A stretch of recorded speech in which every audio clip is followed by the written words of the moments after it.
Hello, and welcome to Dreamy Tales, a sanctuary where everyone can experience calm and a touch of magic before gently drifting into sleep. Tonight, we invite you on another enchanting journey, a story that helps soothe the mind and nurture a sense of peace. Before we begin, let's take a moment to prepare our bodies and minds for a comforting, restorative rest. Make yourself cozy, and with each slow inhale and long exhale, let the cares of the day gradually slip away. It's not always easy to step back from the day's demands, especially as night falls. Yet, remember, the less we worry about how quickly we'll fall asleep, the simpler it is for our minds to release any remaining tension. Allow the gentle flow of your breathing to wash away lingering concerns, and let the story ahead guide you into a state of deep relaxation. Now, settle in, and let the dreamy atmosphere softly wrap around you. Enjoy this story, and may you drift into a peaceful, restful slumber here on Dreamy Tales.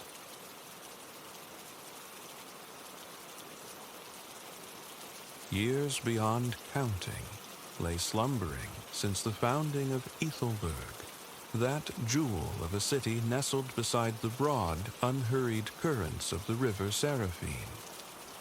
Within the kingdom, no city rivaled its splendor, for here resided the royal line in a palace of breathtaking beauty. The river, a silver ribbon unfurling through the land, was the city's lifeblood, a natural conduit for the thrum of commerce. Its port pulsed with vessels arriving and departing, carrying wares downstream to the coastal towns and further to shores unknown. This reputation for trade, coupled with its strategic perch upon the waterway, infused Ethelberg with a vibrant, prosperous energy. Merchants, their fortunes flourishing, erected grand residences along both banks. Graceful bridges arched over the water, seeming lighter than air, stitching together the lives on the left bank with those on the right. Even the humbler artisans felt the uplift of the city's thriving pulse. Farriers found no shortage of hooves to shoe. Smiths hammered out tools without cease, and apothecaries busily compounded their tinctures. The old adage held true: a rising tide lifts all boats, and the citizens of this fortunate realm floated high upon it. King Valerius, their sovereign, possessed a genial spirit, a man inclined towards festivity, perhaps even bordering on the frivolous in the eyes of some. His daughter, the Princess Lyra, commanded widespread admiration. Suitors journeyed from neighboring realms, their entourages laden with extravagant tokens of affection, each aspiring to claim her hand. The throne room became a glittering hoard of gems, fragrant soaps crafted by masters, intricate mechanical songbirds, and chests brimming with exotic teas and spices. Every aspirant endeavored to eclipse his predecessor with offerings meant to convey devotion. Yet, these hopefuls faced a challenge more formidable than mere rivalry. Providence had graced Princess Lyra not only with luminous beauty and a determined will, but also with an intellect of uncommon sharpness. Consequently, she felt no urgency to wed. As the sole inheritor of the throne, her life had been a pursuit of knowledge.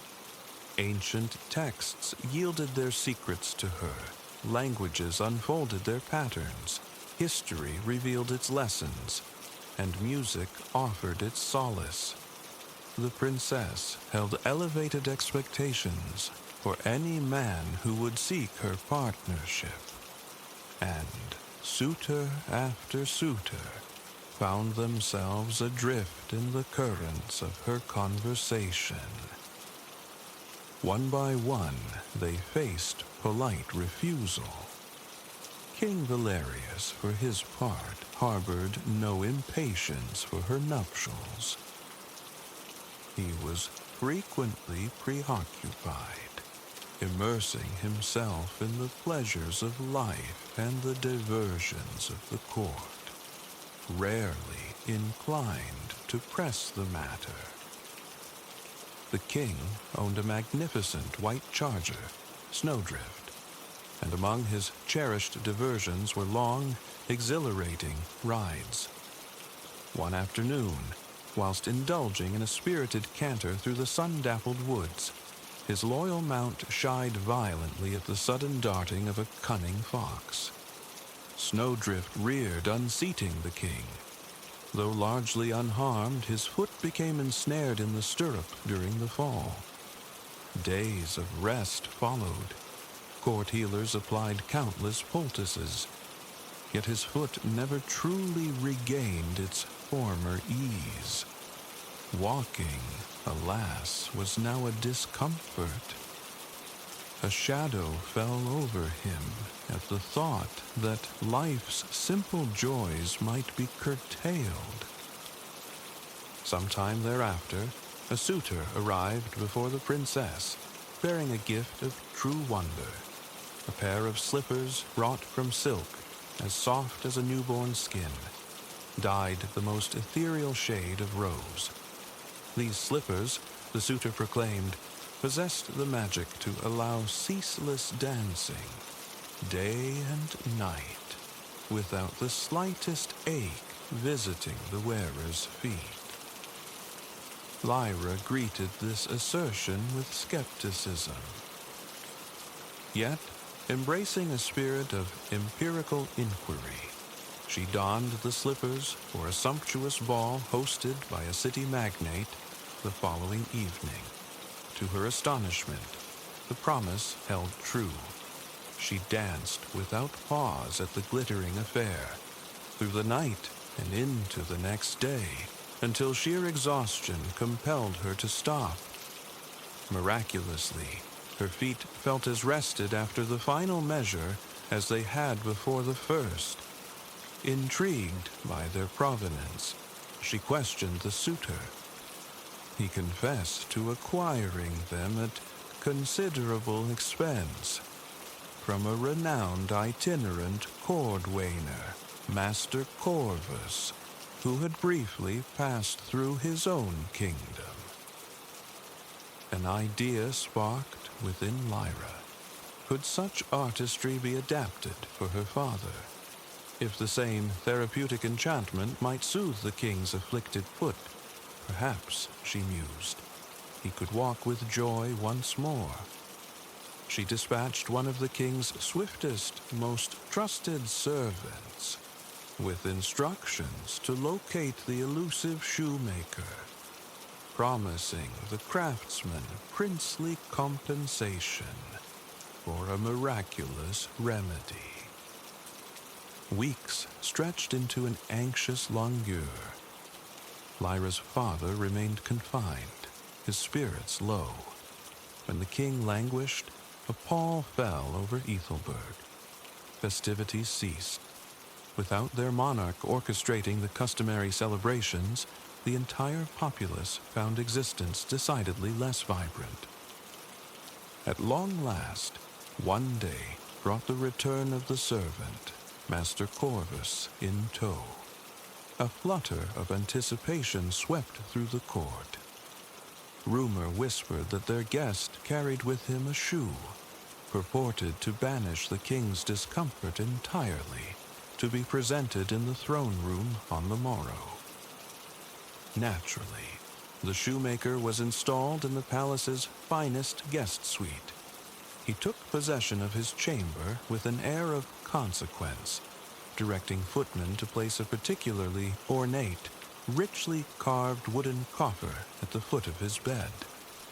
All eyes were drawn to this chest, for within it, surely, lay the king's salvation. Among the palace servants was a young man named Elian, tasked with tending the fireplaces and maintaining tidiness in the myriad rooms. Elian was possessed of a quiet intelligence and a pleasing countenance, raised by his uncle Theron, proprietor of a bookshop. He had spent countless hours immersed in reading, yet his pockets remained empty. Securing employment at the palace had represented his most viable path to self-sufficiency. Thus, he swept and polished, day in and day out, without murmur. Elian entered the celebrated shoemaker's chamber after the man had descended for his evening meal. He built up the fire, his gaze scanning for any disarray. It settled upon the intricately worked wooden box. Like everyone else, he sensed its significance and found himself unable to resist a fleeting glimpse. His fingers traced the beautiful carvings before he decided on a swift inspection. He lifted the heavy metal latch and peered inside. There, nestled upon deep purple velvet, lay a large slipper of pristine white silk. He dared not touch it, fearing the ash on his hands might mar its perfection. Never had he beheld footwear so exquisite. As he admired it, a sound echoed from the corridor, the shoemaker returning. Elian swiftly closed the lid and slid beneath the bed, concealed by the heavy dust ruffle. Master Corvus entered. Elian heard the clink of items being placed upon a nearby table. Pressing his cheek to the cool floorboards, he could just discern the man setting out a small jar and a soft brush. The shoemaker then approached the wooden chest, perilously close to Elian's hiding place, but remained oblivious to his presence. Instead, he retrieved the beautiful white slipper. Carrying it back to the table, he proceeded to lightly brush the slipper's interior with a substance from the jar, some sort of powder that scintillated briefly in the firelight. Then, tapping the brush thrice against the jar's rim, he resealed it, carefully putting away his materials and the treated shoe. His task complete, humming a cheerful tune, he donned a velvet cloak and departed the chamber once more. Certain the coast was clear, Elian crawled out. The table was bare, the chest securely fastened.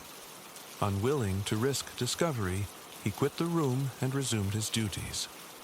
Yet, as he worked, the image of the slipper and the glittering powder occupied his thoughts. What peculiar ritual had he witnessed? Elian was not present in the throne room the following day for the grand unveiling, but word spread swiftly through the servant grapevine. The shoe was a triumph. Gossip painted a picture of the king's pain vanishing the instant the slipper touched his foot. He was already restored to his former ebullient self. Indeed, he was reportedly strolling the gardens with members of the court, and plans for a lavish ball were already underway. Master Corvus, handsomely rewarded with gold, had departed to attend to commissions in distant lands. A collective sigh of relief swept through Athelberg. Life would return to its joyful rhythm. King Valerius plunged back into existence with gusto, soon dedicating his energies to organizing a magnificent regatta on the Seraphine for the enjoyment of all citizens. The day was declared a holiday, promising games, races, and, naturally, feasting. A royal barge was prepared, spacious enough for dancing, where the king and his court would observe the boat races. Speculation buzzed about who would receive the coveted invitation to join the royal party afloat. The holiday dawned under a sky of brilliant sunshine. The river teemed with small boats adorned with colorful pennants, its clear surface sparkling as if strewn with jewels. Music drifted through the air, mingling with the tantalizing aromas of festive fare. Aboard the barge, the king and his retinue reveled, dancing, dining, and laughing as the day unfolded. Then, the unforeseen occurred. Leaning over the barge's railing to converse with someone in a nearby vessel, the king lost his footing, teetering precariously close to the water's edge. Hands reached out instantly, steadying him, but in the brief commotion, his cherished white slipper slipped from his foot. It landed on the river's surface, bobbed momentarily, then vanished beneath the waves. A cry arose. All who could swim were urged to dive after it. Occupants of adjacent boats leaned low, trailing hands through the water. Many plunged bravely into the current, searching frantically. But ultimately, the slipper remained lost to the river's depths. Almost immediately, the king complained of returning discomfort, declaring himself unable to walk. He was carried home, utterly disconsolate. In the ensuing days, the river became a hive of activity. The king offered a substantial reward for the slipper's recovery. News traveled quickly to neighboring kingdoms, drawing fortune hunters eager to claim the prize. They combed the banks, dredged the mud, and cast nets from boats, tirelessly searching the same stretches of water, all to no avail. Lyra observed their repeated failures. She watched her father sink deeper into hopelessness with each passing day. One morning, her resolve hardened. She announced that, in addition to her father's reward, she would bestow her hand in marriage upon whoever succeeded in this daunting quest. Unlike her father, Lyra harbored little expectation of the slipper ever being found. The Seraphine was deep and had claimed far greater treasures. Yet, she secretly nurtured a hope that someone possessing ingenuity, someone worthy of her respect and affection, might devise a more inspired solution to her father's suffering. Like every soul in the kingdom, Elian heard Lyra's declaration. Though merely a servant, he was utterly captivated by the princess, finding her dazzling as much for her sharp intellect as for her beauty. Elian recalled his Uncle Theron's bookshop, specifically a shelf dedicated to volumes on science and alchemy. He had pored over those books in his youth, captivated by the mysteries they hinted at. While ignorant of enchanted shoes, the memory of Master Corvus secretly applying powder to the king's slipper remained vivid. Logic suggested this powder, not the shoe itself, was the source of the pain relief. Alien resolved to seek the origin of the powdered remedy rather than squander time searching for the lost slipper. He pursued this new course with unwavering diligence. While the riverbanks thronged with fortune hunters diving and dredging, Alien dedicated his scant free hours to his uncle's bookshop. It was a sanctuary, piled high with tomes of every description. Culinary guides and worn histories jostled for space.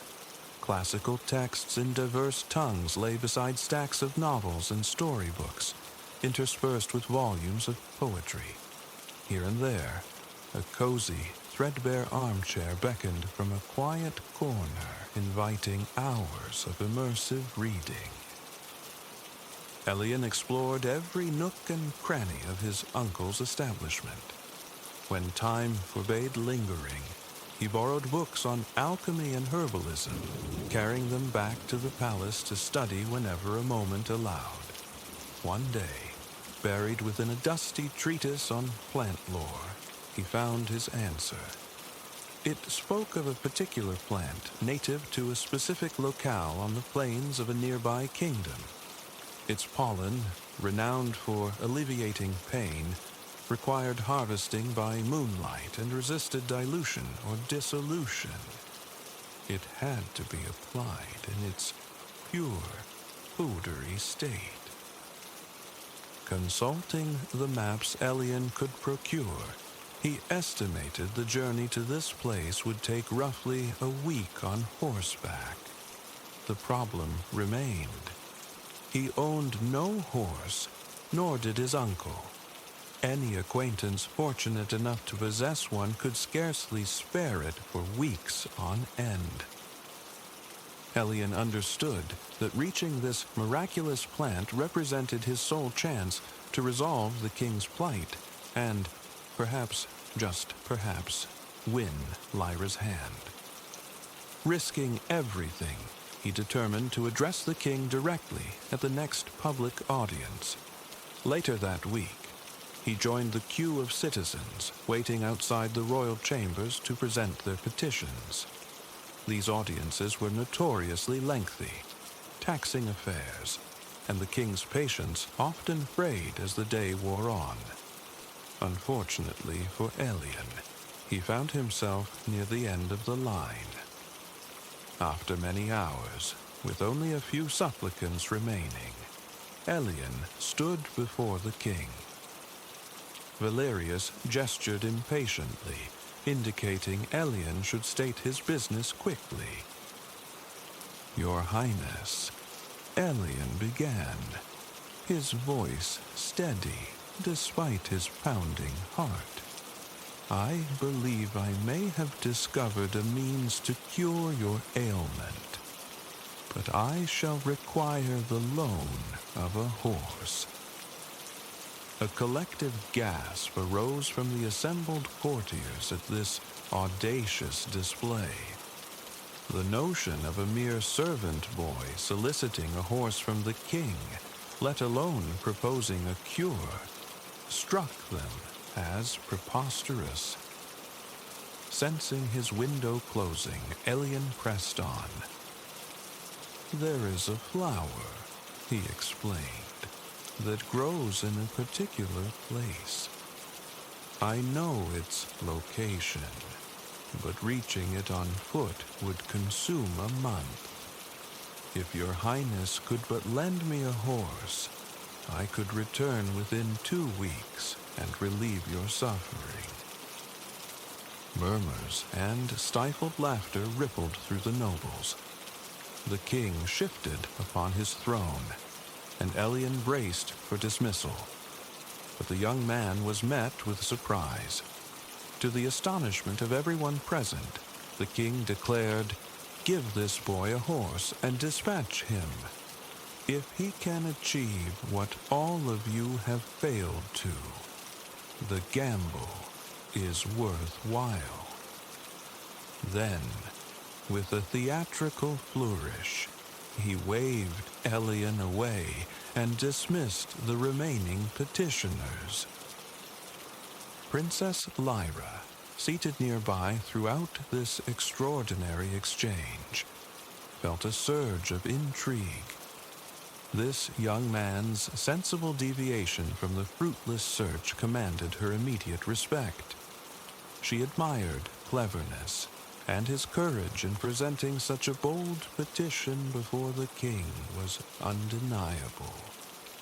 Though wary of false hope, the princess found herself secretly wishing Elian might indeed conjure a miracle. Meanwhile, Elian hastened to prepare for his departure. News of his audience spread like wildfire. Soon, every servant in the palace whispered about it. His colleagues rallied around him as he readied himself. The palace cook packed him generous provisions. The grooms selected one of the finest horses from the royal stables. Every eye was now upon Elian. He embarked the following day, equipped with food, water, the herbalist's tome, and a map from his uncle. Theron held great faith in his nephew, hoping Elian's diligence and bravery would lead him to the cure. Before long, Elian had journeyed further beyond Ethelberg's familiar confines than ever before. He traversed the bridge spanning the serene river, ventured through dense woodlands, navigated a wind-swept mountain pass, and finally emerged onto the grassy plains beyond. Elian rode relentlessly, pausing only for essential rest.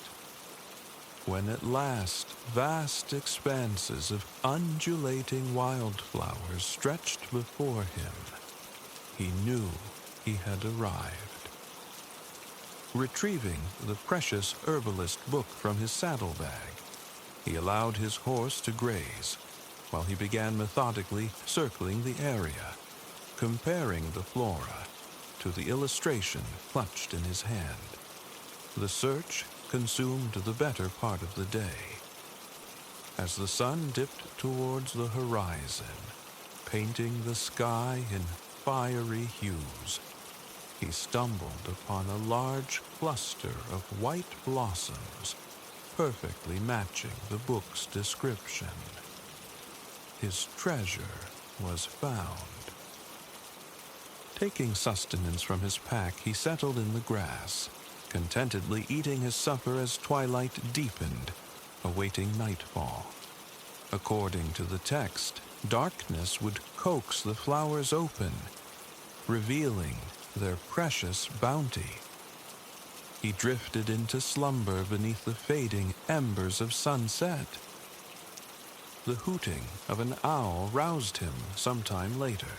He sat up in the cool darkness, rubbing sleep from his eyes. There, luminous in the moonlight, lay a sea of open blooms. Taking his jar, just as the book instructed, he gently tapped each open flower, carefully shaking its glittering pollen into the container. He performed this task with patient precision, moving from cluster to cluster until the jar was completely full. He secured the cap tightly and stowed the jar safely in his saddlebag. As dawn painted the eastern sky, Elian was already urging his horse homeward. Yet, a persistent question shadowed his thoughts. What if the powder failed? He knew everything hinged on his faith in this unconventional cure. Back through the windy mountain pass he rode, back through the deep forest. Within a week, he approached the familiar skyline of Ethelberg, the city he called home. He crossed the soaring bridge with a heart full of excitement, tempered by trepidation. His return to the stable-yard sparked considerable commotion among the staff. Servants gathered around, eager for news. Had he found it? What was the journey like? Would the cure truly work? Elian responded politely, but deferred their questions, stating he could not yet provide answers. Instead, he carefully withdrew the precious jar from his baggage, tucking it securely into his coat pocket. As the servants dispersed, he bowed to one of the lady's maids, humbly requesting a favor. "Might it be possible," he asked softly, "to borrow a soft brush, the sort a lady might use for applying face powder?" "Yes," the maid replied readily, and fetched one for him while he waited. Possessing the brush, he returned to his uncle's bookshop with the herbalist tome, the map, and his jar of potent pollen. Tomorrow, he would face the king once more. By the next day, word of Elian's return had permeated the city. The audacious young man, previously unnoticed, had become an object of intense curiosity. At the king's command, Elian was granted the first position in the audience queue. As the majestic, carved double doors to the throne room swung inward, he inhaled deeply, straightened his shoulders, and fought to banish any lingering doubt. He walked towards the dais where the king sat, Princess Lyra beside him. The room felt unusually crowded. It seemed the entire court had assembled for this spectacle. Bowing low, Elian began. "Your Majesty, I have returned with what I believe will cure your pain," he announced clearly. "But it requires no special shoe." The king regarded him with skepticism. Elian continued, producing the jar and the brush from his coat. "If you would permit me access to the shoe you currently wear, I shall demonstrate," he proposed. The request was highly irregular. A commoner did not typically handle the king's footwear. Yet, after a moment's consideration, the king nodded his assent. A royal servant knelt and removed the silk shoe. Elian inclined his head respectfully, took the king's shoe, and carefully uncapped the jar. Using the borrowed brush, he lightly dusted the interior, precisely mimicking the actions of Master Corvus he had observed that night beneath the bed. With the application complete, the moment of truth arrived.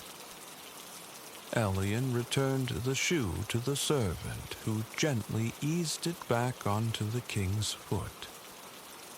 Elian risked a glance at Lyra. Her eyes were wide, her breath held captive.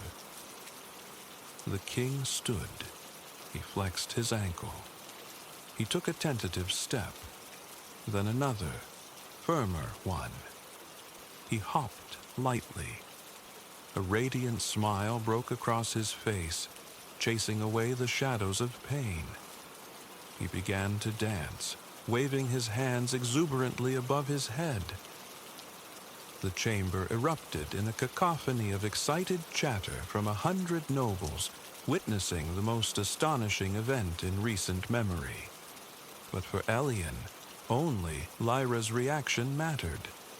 Shyly, he turned and met her gaze directly. To his profound relief, she answered with a smile that mirrored the dawn. Though all attention focused on the jubilant king, these two knew, in that shared glance, that their own story was just beginning. And so it transpired that King Valerius was restored to his former cheerful self. Realizing the slipper itself held no enchantment, he commissioned an extravagant wardrobe of slippers in myriad colors, each ready to receive its dusting of the miraculous pollen.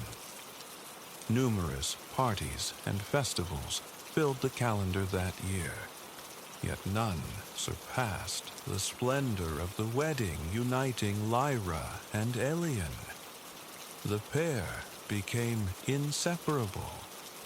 Even before their vows, they were frequently seen strolling the palace gardens, lost in animated conversation. Together, they founded an extensive library within the palace walls, stocked naturally by Elian's delighted Uncle Theron. The library boasted ranks of comfortable armchairs, tall rolling ladders for reaching the highest shelves, and broad tables displaying large atlases. After all, both Lyra and Elian felt they still had a great deal of reading ahead of them. King Valerius rarely ventured into the library, but he was happy once more, and contentment radiated outwards, touching all the citizens of the glittering city beside the river.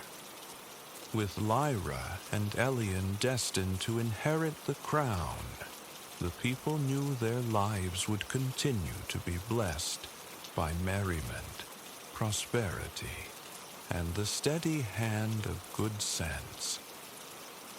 Venetian light, filtered through the aged glass of the hostel window, dappled Ilara's face as her friend Chloe fussed with the final strands of her hair. Lost, Ilara drifted back, replaying the sun-drenched chaos of the morning market.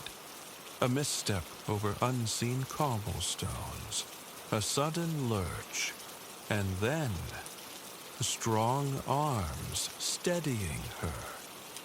She hadn't just stumbled. She'd fallen directly into the orbit of a stranger.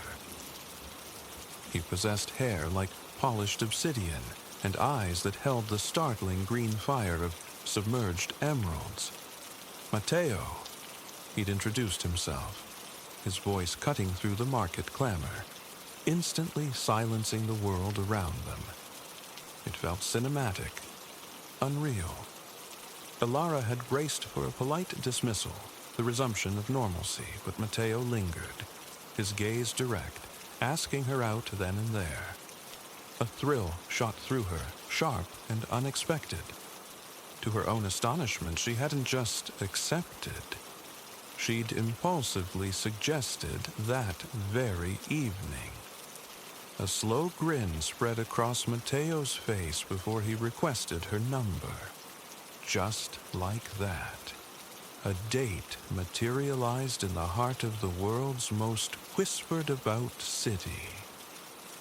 Venice.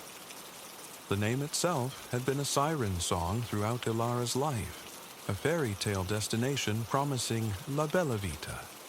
She recalled childhood hours spent poring over photographs, captivated by the impossible marriage of water and stone. The Grand Canal, a majestic serpent winding past Gothic facades, seemed less a real place than a landscape conjured from dreams. She'd vowed then to one day drift through its liquid streets, to inhale the unique perfume of salt, age, and mystery that clung to the timeless city. To witness firsthand the stone palazzi rising sheer from the ancient waterways. Across oceans, its allure had pulsed, a magnetic pull deepening with every passing year. And now, unbelievably, she was here. Not just here, but preparing for a date born of a serendipitous encounter. The sheer wonder of it threatened to overwhelm her. Chloe, Her steadfast anchor had been instrumental. The moment Alara burst back from the market, breathless with her tale, Chloe had sprung into action, orchestrating the transformation. Early evening light now softened the edges of their shared room. Alara chuckled, watching Chloe critically assess the limited selection of clothes Alara had packed. Debates ensued. The perfect dress, the precise degree of makeup, the hairstyle now nearing completion, the crucial footwear decision. Every detail scrutinized. As Chloe worked her magic, Alara voiced a sudden doubt. Should I postpone? Give us time to settle in. Explore together first? Chloe shook her head firmly, pressing a pair of delicate gold sandals into Alara's hand. Absolutely not. This was meant to be. Cosmic intervention, she declared with theatrical flair. Besides, she added, a genuine smile softening her features as she flopped onto the nearest bed, I wouldn't dream of hindering true romance. And honestly, the jet lag is hitting me like a velvet brick. A quiet night with a book sounds divine. Alara saw the exhaustion plain on her friend's face. Decision made. A quick text confirmed the rendezvous. Mateo's reply was instantaneous. He was en route, promising, in his words, a night to remember, starting at 7 outside their hostel. A warm hug conveyed Alara's gratitude. Catching her reflection, she admired Chloe's handiwork, the way her hair framed her face. The simple teal silk dress, almost left behind, now felt preordained, its color a perfect counterpoint to her fair hair and warm brown eyes. She felt transformed, a princess poised on the threshold of enchantment. That dress, simple, yet possessing an understated elegance. They'd briefly considered strappy black heels, then practicality intervened. Venice demanded exploration on foot, meandering through labyrinthine alleys, traversing countless bridges. Comfort was non-negotiable, for getting lost in the city's embrace. A glance at the clock propelled her towards the door. Purse retrieved, a final wave exchanged with Chloe. Report back every detail. Alara stepped into the corridor, the click of the closing door sealing the moment. Down the stairs she went, anticipation fluttering in her chest. Would he be waiting? Passing through reception, the hostel owner offered a warm, infectious smile, which Alara readily returned. Everyone seemed imbued with a cheerful disposition. Living amidst such beauty, she mused, would surely have that effect. Emerging onto the street felt like stepping through a temporal veil. No cars marred the scene, only pedestrians flowing past shuttered market stalls.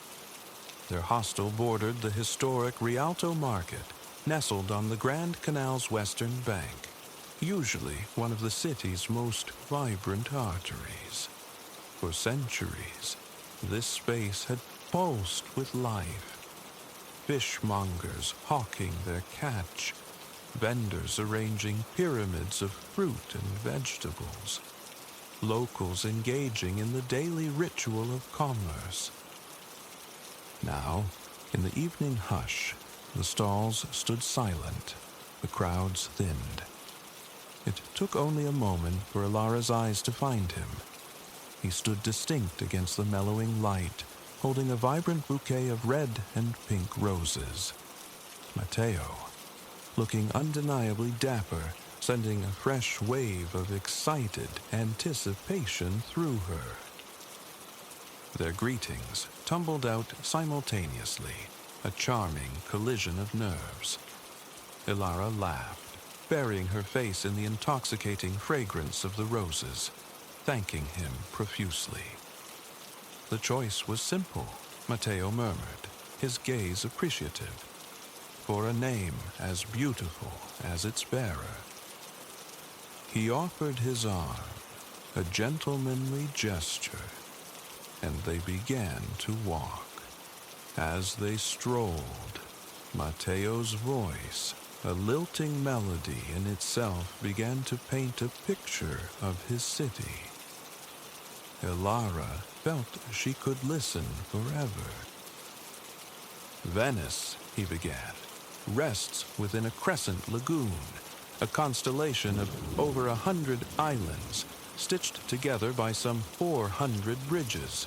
He explained the absence of roads, the intricate web of 150 canals feeding the mighty Grand Canal.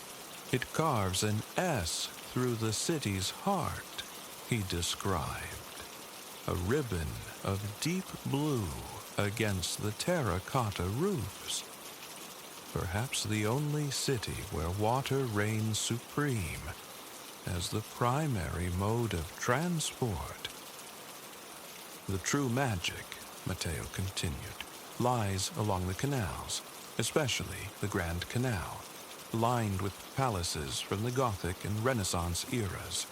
Every facade, every dome, every bell tower seems adorned with frescoes, inlaid with ornate marble. His passion was palpable.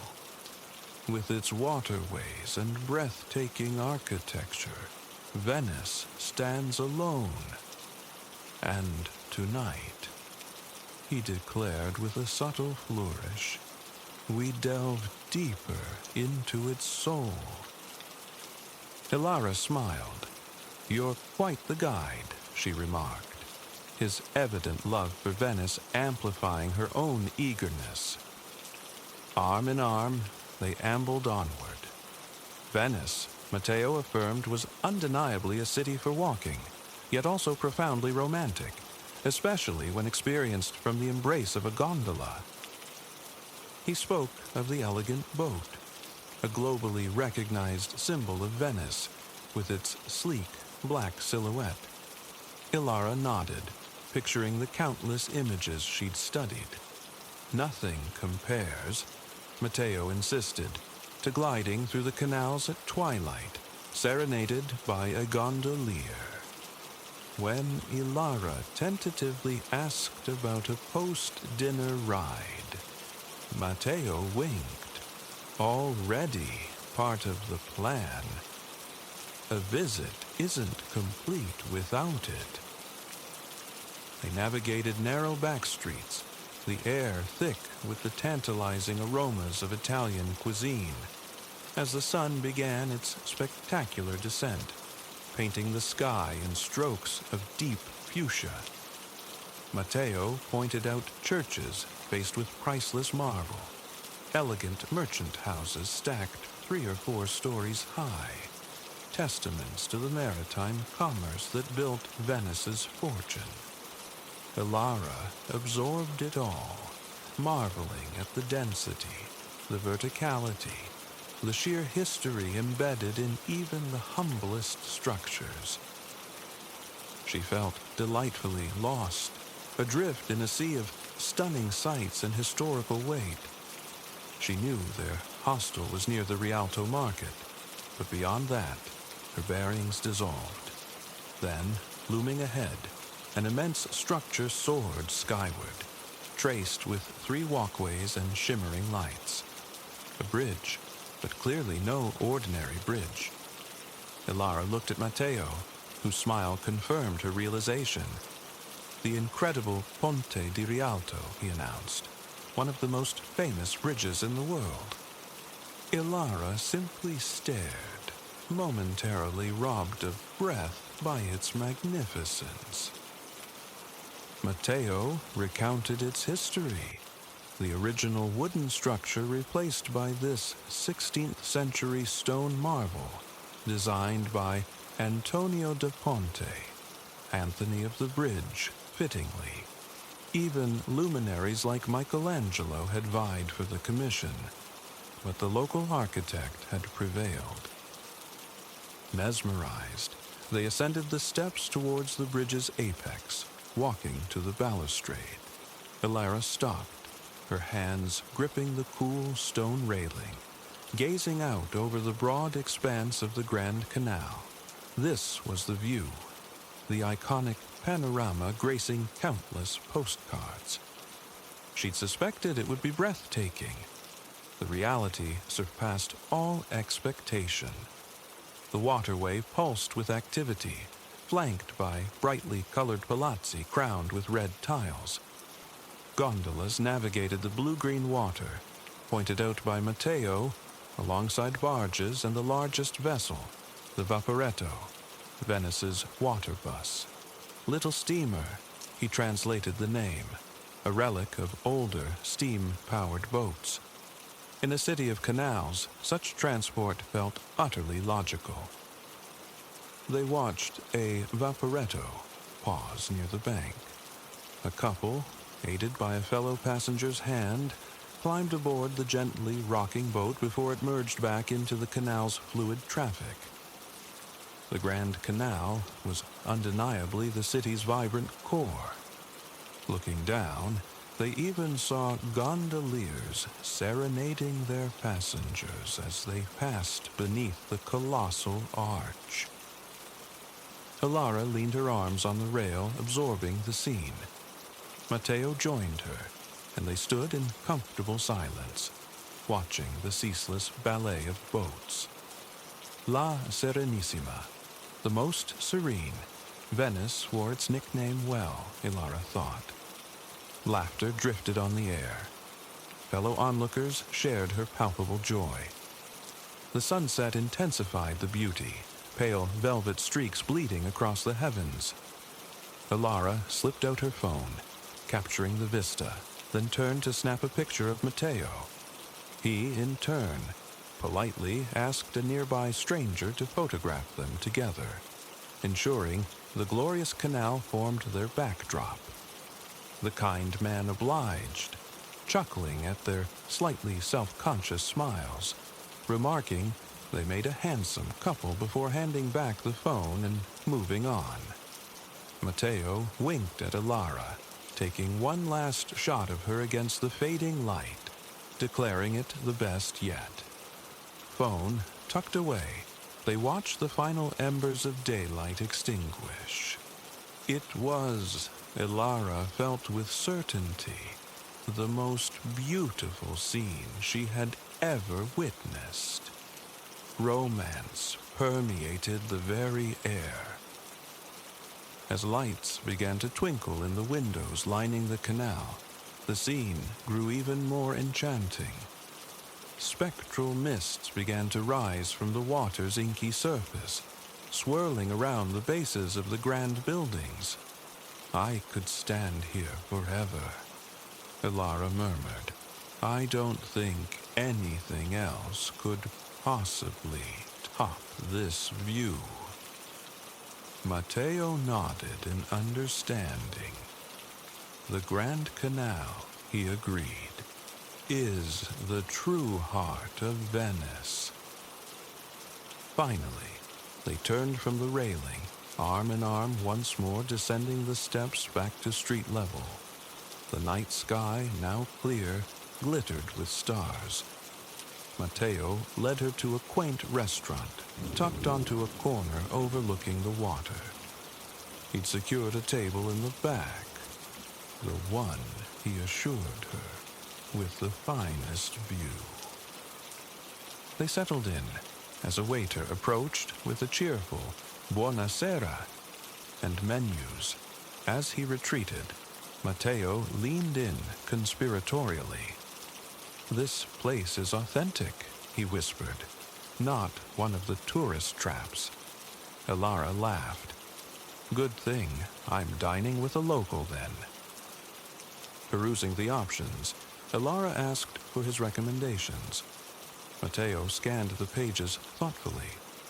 The frito misto sa, he decided, is the perfect starter, and for the main course, nothing beats the risi abysses, rice and peas like risotto, but uniquely Venetian, given the restaurant's reputation for generous portions. They agreed to share. The waiter returned, swiftly noting their order. It was a perfect evening. A cool breeze stirred Ilara's hair, carrying the briny scent of the canal and the distant murmur of voices and laughter. Each bite of food, Ilara proclaimed, surpassed the last. She felt utterly relaxed, completely at ease in Matteo's company. Conversation flowed effortlessly, punctuated by shared laughter. Time seemed to dissolve around them. Too soon, the waiter reappeared, gently informing them it was nearing closing time. Matteo settled the bill. Sensing Ilara's slight disappointment that the night might be ending, he took her hand, his smile reassuring. "Here, in the city of canals and mists," he said softly, "the night is only just beginning." His eyes twinkled. The perfect time for that gondola ride. Delight surged through Ilara. The adventure wasn't over. They exited the restaurant, strolling alongside the canal. Ilara's heart leaped when she saw it. A sleek, black vessel waiting patiently in the water. The perfect coda to a perfect first date in the city of romance. As they stepped carefully into the boat, Ilara registered the soothing sound of water lapping against ancient stone walls. Then, as the gondola began its silent glide down the canal, the gondolier, true to Matteo's promise, began to sing, his voice a lovely, melancholic thread weaving through the darkness. An immense sense of peace washed over Ilara, serene and calming. She looked at Matteo, her smile conveying everything. "Thank you," she whispered, "for the most romantic Venetian adventure." The gondola carried them deeper into the night, away from the lights, into the heart of the dream.